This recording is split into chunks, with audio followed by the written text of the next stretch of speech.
The roundtable talk, we have featured a host of high-profile individuals such as cabinet ministers, permanent secretaries, directors, and a host of other high-profile guests. As we proceed with the roundtable talk, we would like to announce that it is now going mainstream. Yes, you heard me right. Going forward, the roundtable talk will be broadcast on Millennium TV, Channel 95 on the Topstar decoders, on YouTube, and as always on Smart Eagle's Facebook page. Join me every Thursday at 15:30 hours as I bring to you more and more exciting guests for more information, entertainment, and education. I'm Nakiwe Simpungwe, your host.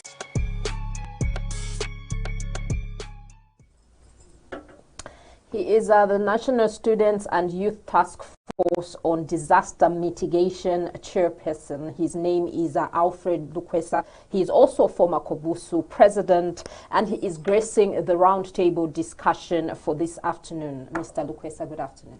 Good afternoon to you, Nakiwe. How are you? I'm very much fine. How are you? I'm good. Students, I know that you already done with your program at CBU, but I know that you're also doing another program. What are you doing now? I'm currently just doing a course there in process control and instrumentation. Okay, but what was your degree? I had actually embarked to study metallurgical engineering. Ah, okay, sure. Great stuff. How did that go? Pretty well until the last year when I had a few hiccups here and there anyway, but still managed to get some out of the way. Yeah. Okay. Sure. Great stuff. Now, we are on this program today to discuss, this National Students and Youth Task Force on Disaster Mitigation, which you are chairperson of. Sure. Could you just tell us what this is about? Okay, so the Disaster Mitigation Students and Youth Task Force is a student and youth-led initiative whose sole purpose is anchored on building capacity for students and youths on disaster mitigation, preparedness, restoration, preparation, as well as response when it comes to issues that have to do with disasters in the country. Okay, great stuff. So when was this organization formed? Okay, our organization was formed last year, that is in the year of our Lord 2020. Okay. Sure. Great stuff. Is it something under you have the Office of the Vice President Management and Mitigation Unit? Does it have a connection to that department? Or is it a separate thing? No, it's a separate entity. We are independently and lawfully registered. We're registered with the National Youth Development Council, as well as with the Patents and Company Registration Agency, that's PACRA, where we are registered as a company limited by guarantee, so we're a non-profit organization. Oh, okay. So where do you draw your participation from? Is it restricted to, for instance, higher institutions of learning? Not necessarily, except most of our participation is actually drawn from institutions, but that isn't the only demography where we actually get to draw some of our members from, though maybe we would say over 60% of our members actually come from tertiary institutions. But we also have some youth-led initiatives or cooperatives, organizations out there that are actually members of our organization. So we're pretty much holistic like that when it comes to membership inclusion. Okay. So it's obviously not politically inclined. Does it have any component of politics in it? No. Our organization isn't actually politically inclined. Yeah, we're not politically associated with any political party or political organization. Okay.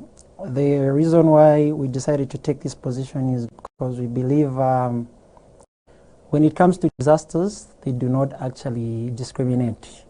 When you look at, for example, some of the biggest disasters that the world is currently facing right now, we have a COVID-19 pandemic and climate change. Those are some of the biggest disasters that this world is contending with. So now when you look at COVID-19 itself, for example, it's something that has ravaged the entire globe, irrespective of what political party you belong to, irrespective of what religion you affiliate with, irrespective of what social class you are in. So we just decided, no, let's try to come up with something that just encompasses everyone and addresses the needs of the people. There's nothing political about disasters. This is something that happens, like you can have disasters in countries where politics are highly active. You have disasters in the USA, they experience hurricanes, typhoons, they have COVID-19.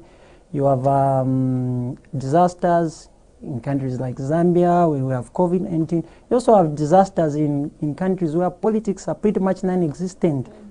Eswatini, Saudi Arabia, United Arab Emirates, all these countries are absolute monarchies. They have kings who can just wake up and say, today I'm changing the country's name, changing it from Swaziland to Eswatini. Yeah. Kings can wake up and say, I'm naming this road after my mother. No one has a say. There are no politics there, but disasters are still there. Yes. Great stuff. So you've mentioned quite a number of disasters which even Zambia is affected by the COVID-19. The advent of the COVID-19 has had devastating effects on especially a small economy like Zambia. How would you say students have been affected by the advent of the COVID-19? Okay, when you actually look at COVID-19, initially when it came, at first, people didn't actually know just how much it would affect things. You know, coronaviruses themselves have been there. They've been medically documented, except this one strain that causes COVID-19. That's the one we didn't know about. So when it came, people were trying to wonder what is going on. But when it eventually started affecting countries, institutions in countries, for example, institutions here in Zambia, the tertiary institutions, if we are to speak of students, were closed, academic years were extended, some were delayed, studies were affected, and we've had to see a situation of whereby some students who should have completed studies by now are still in school right now because their academic calendar was affected. And not only that, we've had a reasonable number of students as well who've been personally affected. They got sick, and we've lost some, and some have been sick to a point of whereby they've ended up missing classes. That's an interesting aspect you've brought about, because how prevalent is COVID-19 among students? Because I remember on this very show, I did host the permanent secretary for, that is general education though. I don't know how much it has affected the higher, education demographic, but I know that for the, students or pupils in lower grades and secondary school even, it has not really been, it hasn't affected them much. Sure. Has it been that bad in universities, for instance? I think, no, it hasn't really been that bad. This is owing to the fact that when it actually came, at least in this area, the Ministry of Higher Education, in conjunction with the Ministry of Health, we are a wee bit proactive. So they decided to close the institutions before we could actually have escalating cases in tertiary institutions. Yeah. So we had students going home, and at that point it was actually very hard to actually keep track of how many students are actually affected. But from the time most students actually returned, like when they had to travel back to their institutions where some of them actually reside, preventive measures had actually been put in place, and I think they've been exceptionally well for most institutions, since we haven't actually had any escalating numbers breaking out from those institutions. Great stuff. But academic-wise, how much has COVID-19 affected the closure of the university, for instance? Has it had any impact, would you say? Because I know that it's e-learning. Sure. Did this has this been used widely when the institutions were closed, for instance? And how, what are the, for instance, statistics of those that are able to access e-learning, amongst the students? And how would you say those that have no opportunities to, have e-learning, how are their academics being affected by the advent of the COVID-19? Okay, for some institutions, we actually have some institutions that that pretty much do well when it comes to technology, and they already have the existing infrastructure that can be used to actually disseminate lecture notes and other study materials that might be needed by the students out there. The only challenge, perhaps, that we actually have is the infrastructure out there in communities where some of the students are learning. Some of them happen to live in what, for lack of a better term, I might term as blind spots.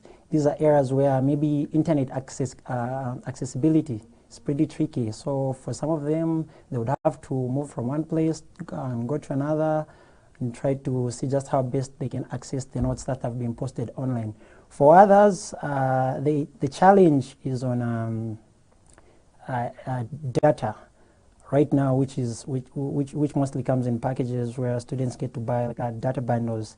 So that's the challenge, and it is something that would equally like to engage some internet service providers on regarding students. Would love to say perhaps maybe they should consider a system of whereby they capture students from each institutions and try to see just how best they can package out data for students that can be bought at cheaper rates than the one the general public actually gets to access.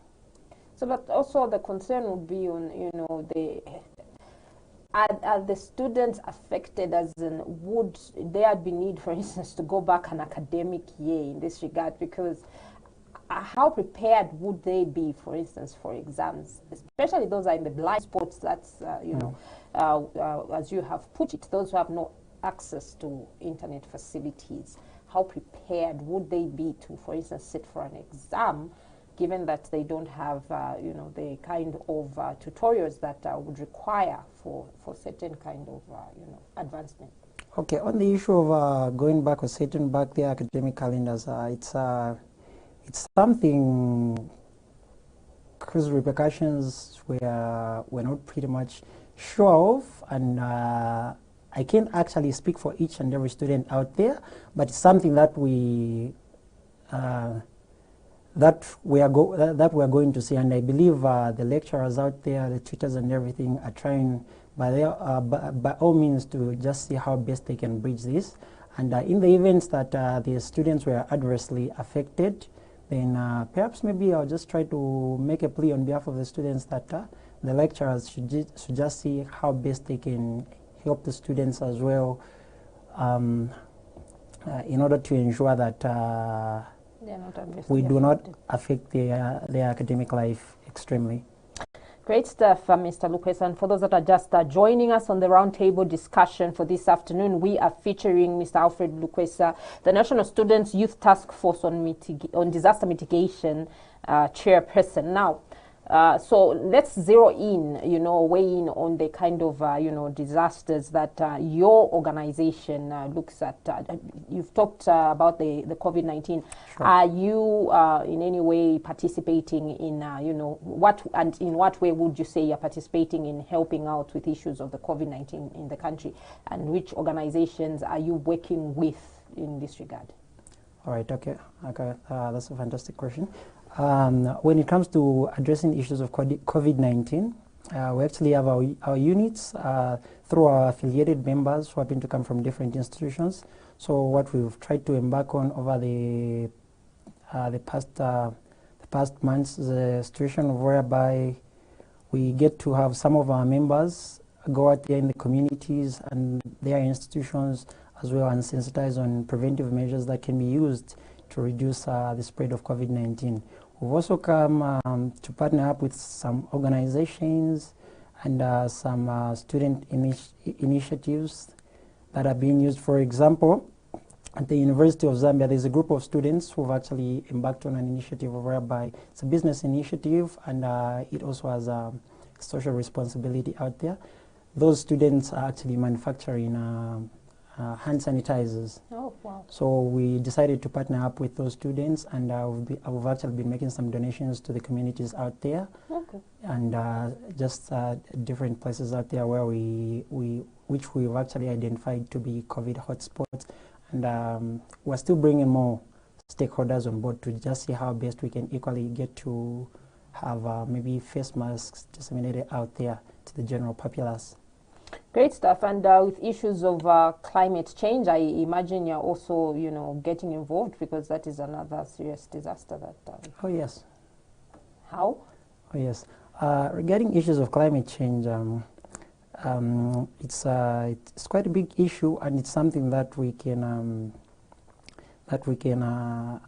actually get to address from different fronts. For example, we are actually in support of the legislation that government had previously passed a few years ago regarding the importation of old cars. So on that, we are actually emphasizing that through the road transport and safety agents, perhaps we can ensure that we have at least cars that are roadworthy, those that get to emit a lower carbon footprint, because what we're trying to ensure is to have a situation of whereby we do not actually get to pollute our environment a lot, so that we reduce the effect that the insurmountable carbon footprint is actually having on our ozone layer and just the globe as a whole.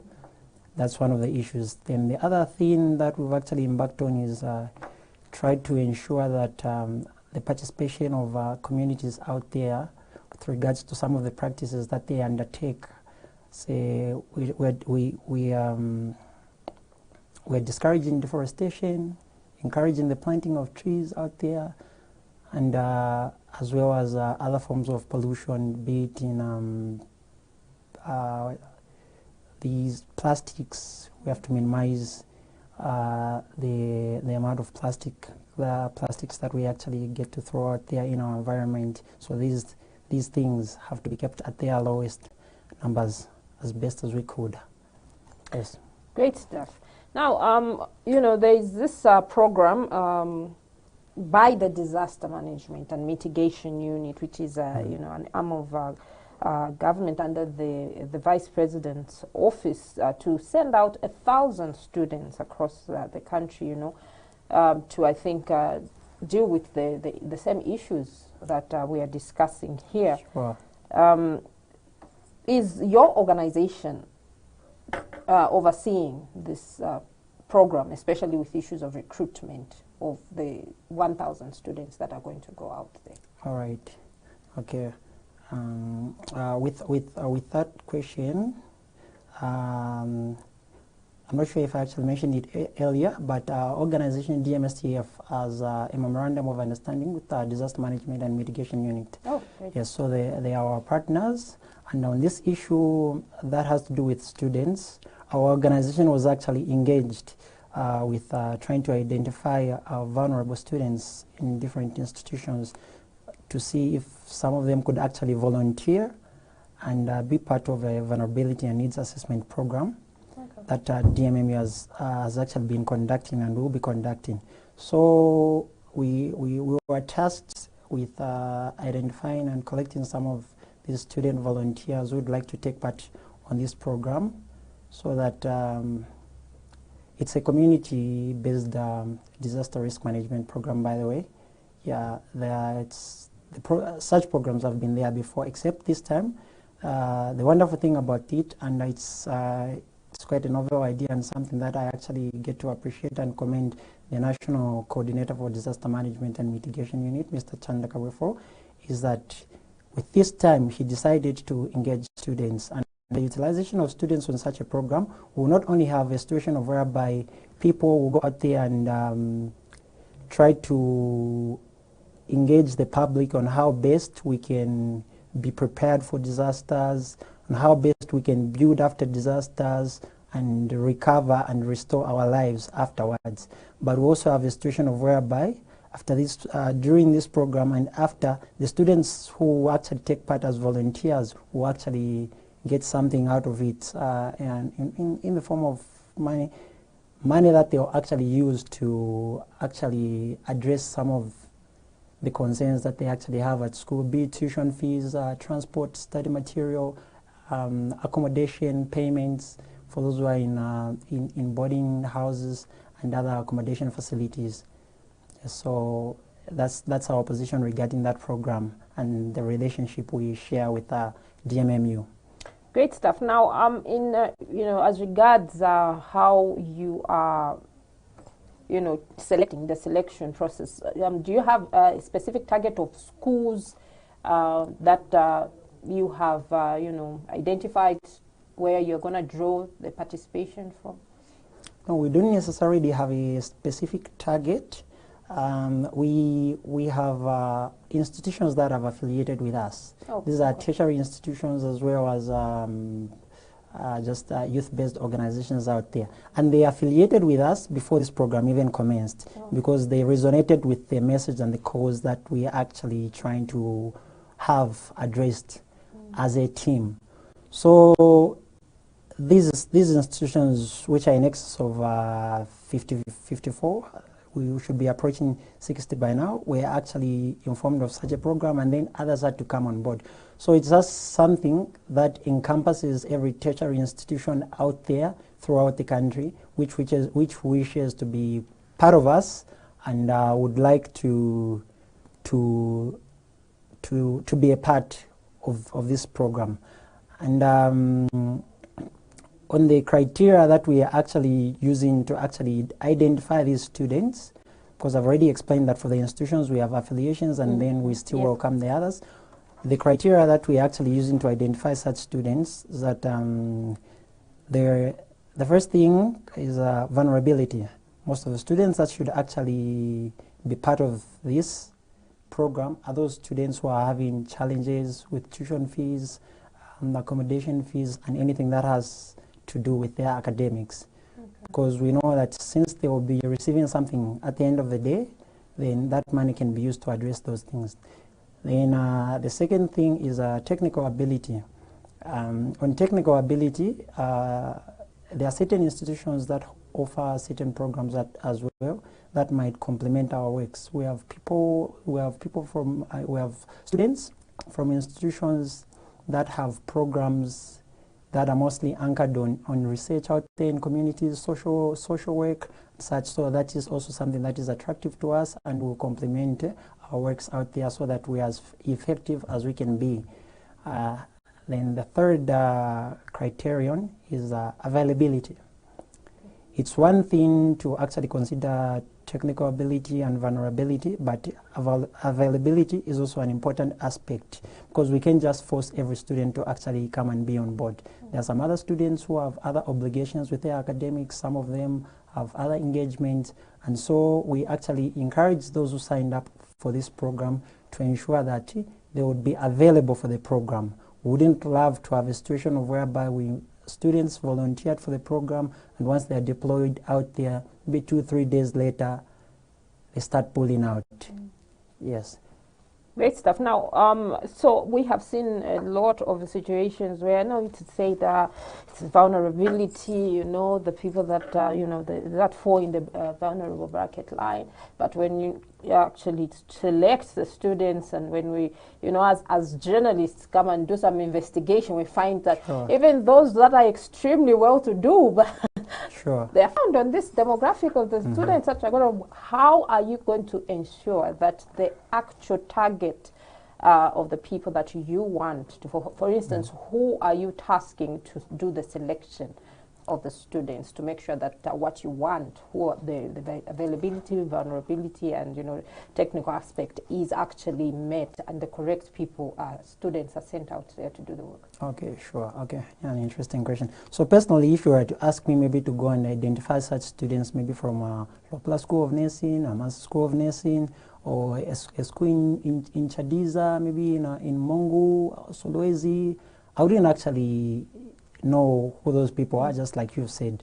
So to bridge such a gap, what we actually did as an organization is that we decided to engage 3 stakeholders who are pretty much on the ground at the institutions we're actually drawing students from. We engaged the management, that's the team that actually gets to run the institution. Those were engaged. Secondly, we engaged the student unions from the respective institutions. And then thirdly, we also engaged just other student-based organizations. Some organizations actually have maybe faith-based organizations, say maybe Catholic student community, there's SDA, and other such faith-based organizations. The reason we decided to pick on these three to actually help us with the selection is that they know their students, and they actually know the students who've actually been facing difficulties when it comes to paying tuition. On the bursary extensions, I think it's something that I'm actually proud of, because I remember when I served as a student leader at the Copperbelt University, where I served as Secretary General of the Students' Union and later as President. We had an opportunity at one point to actually meet the head of state, and one of the issues we actually presented to him was that we wanted the bursary scheme to be actually extended to other institutions apart from the Copperbelt University and the University of Zambia, which were by then the only institutions that were beneficiaries of such a scheme. So on my views regarding that, I would say it's actually a commendable move. It's something that we actually pushed for, and we are glad and happy right now that the expansion of such a program has ensured at least 8 institutions have actually been captured right now. Now you have bursaries at Mulungushi University, you have bursaries at Kwame Nkrumah, you have bursaries at Kapasa Makasa, which is now running independently from the Copperbelt University. You have bursaries at Mukuba University, and so many other institutions out there. So it's a commendable move, and it's something that a magnitude of students out there will actually get to benefit from and contribute to this country after they are done with their education. On the issue of the loans, the need of students who are actually on government sponsorship to actually pay back, I don't think there's any beneficiary of such a scheme out there who has a problem with paying back, because this is something that we actually believe will get to help each and every student out there in the country. There's no way we would actually expect anyone to be selfish about this matter and only limit such a scheme to two institutions or maybe 8. It's something that we highly encourage to be extended, and even at a later time when the funds are available, to be extended to all private institutions in the country, so that every student out there can have an opportunity to learn. So on the issue of the loans, we believe there are no issues there with paying back. Perhaps maybe the only issue that people can actually just get to talk about is maybe just how the repayment is actually structured. But even on that, have you taken, because obviously you were at the Copperbelt University, yes, were you under a bursary or loan scheme? And if yes, so, are you comfortable with the repayment plan that has been put in place? With the repayment plan? Yes. Okay, personally... repayment schedule. Okay, yeah. Personally I don't actually have an issue with it, but I have colleagues and I have friends out there who have perhaps said, like I said, they don't have a problem with paying back. Yeah. Perhaps the only issue that they might have there is just on how the repayment schedule is. Maybe that is just something that we can actually work on, and I don't think it's something that is equally cast in stone or clad in iron. It's something even the Higher Education Loans and Scholarship Board has said, if you'd love for your repayment schedule to be restructured in a way, you are free. Okay. You are free to visit our offices, and we'll see how best we can help you. So I think on that decision is something that I would actually like to commend the Director for the Higher Education Loans and Scholarship Board, Mrs. Irene Nyamichiro, on. So if people or beneficiaries of that bursary scheme actually have issues with the way the schedule is structured, perhaps I would actually encourage them that maybe they can go there, maybe as a group, find a representative, and just see how best they can engage the Loans and Scholarship Board on how best they can restructure their repayment schedule. Great stuff. Now, I know that as a person who has been a student leader before, you're obviously interested in politics of the country, and Just a day or two, 3 days ago, we've seen political parties in the nation, you know, presidents choose their running mates. And it's like a trend because all of them, most of them, have chosen women, you know, to be their running mates. And I think one which I find interesting is, for instance, the Patriotic Front, you know, president chose Professor Nkanduluo as the running mate. And Professor Nkanduluo is a person of interest to the students, such as the former student or students, people in that demographic, because she served as, you know, higher education minister at some point. What are your views on the Professor Nkanduluo? Do you know, what would you say? Do you remember when she served as you know, higher education minister, and how, in your view, did she perform? Yes, I do recall vividly how her performance was, because I think at about the same time when I was a union leader for the Copperbelt University Students Union, that was the same time Professor Nkanduluo was higher education minister. And there are so many things that I can actually talk about, but if I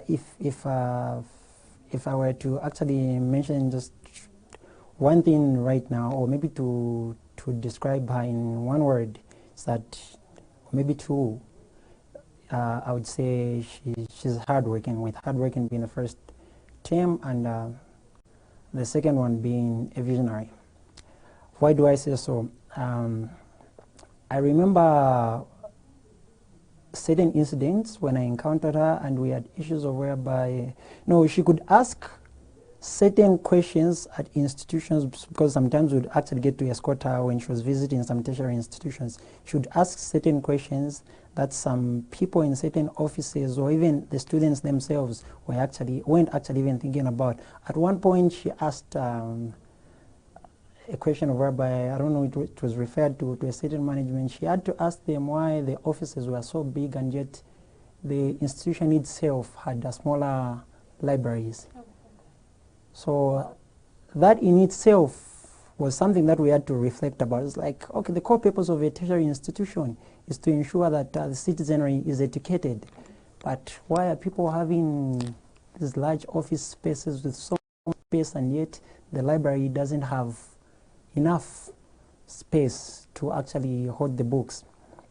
And the other occasion was when she actually had to wonder why some certain institutions which offer, there are some certain institutions which offer trainings being auto mechanic and whatnot, those skills that have to do with fixing stuff, repairing, constructing stuff.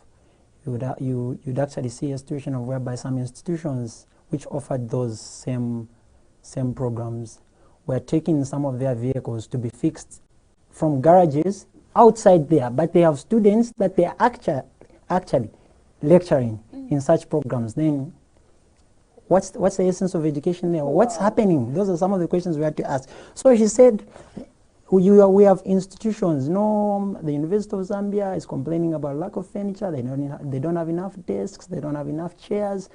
Same thing maybe at the Copperbelt University. Same thing is happening at which maybe in Notec and whatnot. But at the same time, we actually have institutions out there that are teaching carpentry and other things. So what is going on at those institutions? Why can't we perhaps engage maybe Zafiko and see just how best they can supply, or maybe just donate some of the timber to those institutions which offer carpentry and other skills that are necessary in processing furniture, so that these other institutions can instead be buying furniture from these institutions which are making them, as opposed to just importing furniture all the time. Those are some of the issues. And when you just speak of Professor Nkanduluo, I think there's just certain issues that students and the community out there would love to talk about. Everything. One of the controversial issues is that people would talk about, no, she banned student unions. But I just informed you that we're working with student unions, and I'm one candid person, and I'll say it right here on record. there isn't any student union out there that doesn't have a union because the union was banned. If an institution out there doesn't have a union, then most likely that union has never been in existence. There's a union at the Copperbelt University, there's a union at the Mulungu. So she did not ban? No, she didn't ban. Where does the rumor come from? Beats me as well. The students being students and them trying to, you know, confuse issues. Because we've been students, I've been a student, and I know that many times we come up with all sorts of things. Yeah, so that's one of the issues that is actually going on out there, and you can actually ask out there in your own free time. Maybe some of our students out there can actually get to comment and say, no, our union at this institution was actually banned, and maybe we would have to go and look at that union if maybe it ever existed. But the institutions are actually there. Maybe the other contentious issue that people actually talk about was that meal allowances were actually scrapped off. But if we're to be honest with ourselves, meal allowances weren't actually scrapped off from people who were actually receiving them.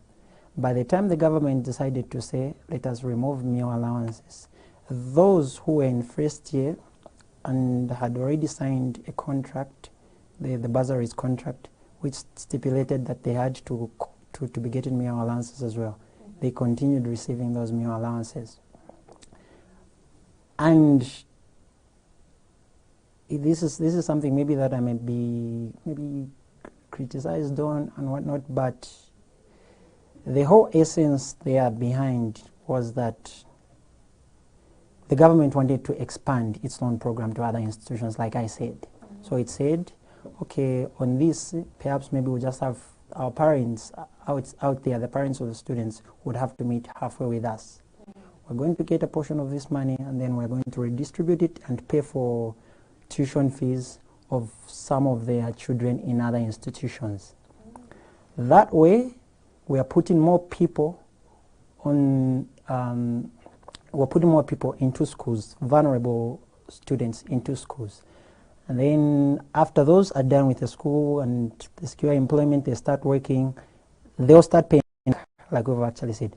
And since they'll be paying back, then the government will have a wider pool of resources of which it will continue to help other vulnerable students out there with tuition fees. At a time when the system is sufficiently self-sustainable and there's a surplus of money left from the contributions that are being made there, then the meal allowances can equally be introduced.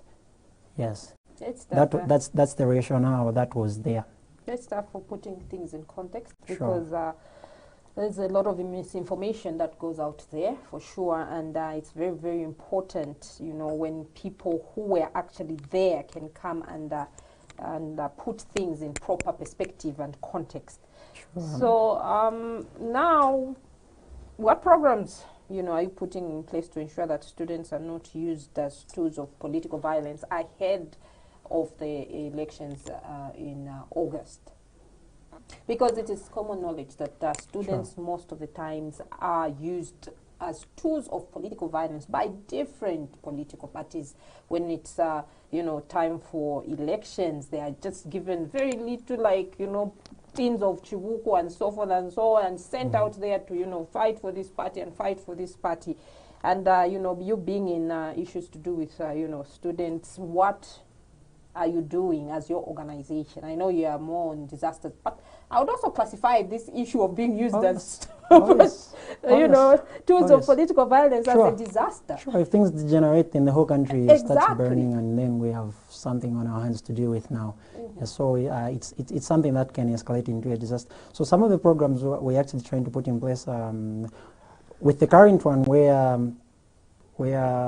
some students will actually be deployed out there, with the current program where 1,000, like I said, the program which we're doing in conjunction with our disaster management and mitigation unit, and thanks to the support we've actually been receiving from the National Coordinator, Mr. Nakiwe. It's a commendable program, something that's of a first. The nation has actually never seen any of such a program that has actually encompassed students. So what we're actually trying to do is that we'll try to ensure that even out there, while our students are out there doing community-based disaster risk management program, they can try as best as they could, or even in their institutions themselves, to engage students and tell them that it's actually pointless. There's no need to actually engage in violence. There's no need to die for any politician. It's pointless to fight to the death for any political party out there. The best way you can do is just exercise your right, be it in voting or any one of the rights that are enshrined in our Constitution. You exercise them freely without engaging in physical violence. So we will embark on programs and sensitization programs that will have to do with elections in the institutions as well. And with these ones, we equally and hopefully expand them to high schools. And we'll not only target those who are in secondary, we might also target those who are in primary, so that we inculcate a feeling of patriotism and the need to respect the views of another person, so that even when they grow up, they'll end up to becoming responsible citizens of the country. Great stuff. We are in the dying, minutes of the program. It's been very, very, interesting and educative. But we are in the dying minutes of the program, and so we would just like to hear your concluding remarks. Okay, with my concluding remarks, I'd actually just like to encourage the students and the youths out there to be as productive as they can be and engage themselves in initiatives that are not only empowering themselves but are also contributing to the development of this country. We have so many government departments and units that have been extremely supportive towards the plights of youths and students out there. So some of these have to be engaged so that we as youths ourselves and students out there can contribute to the development of this country as best as we could. It's one thing to be educated and another thing to be of service to the country. There's a saying that says the value of education lies not in its possession, but in its application. Wow. And it's something that I would actually love for the students actually out there to focus on and just see how best they can apply whatever they are learning in their tertiary institutions, and whenever they get to graduate, to see just how best they can help the country. And some earlier you had actually spoken of parties adopting women as running mates, and that too is an issue. It is at heart when it comes to me personally.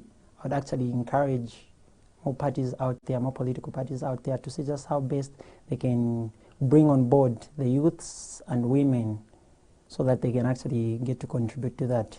Women do not necessarily have to come from just singular fields. You do not necessarily just have to be a politician. There should come a time when any small girl out there, a Mary, a Cecilia, Irina, should be able to understand that they can pursue both goals, be it in academics, and still manage to be public leaders out there. And it's something that we should actually look up to and salute when it actually comes to to analyzing some of the women we actually have in our political circles out there. So great stuff. Also, just as we wind up, the participation of women in governance and youth, especially in this regard, because you are really representing a youth demographic. Are you happy with the current government's the statistics of how many young people have been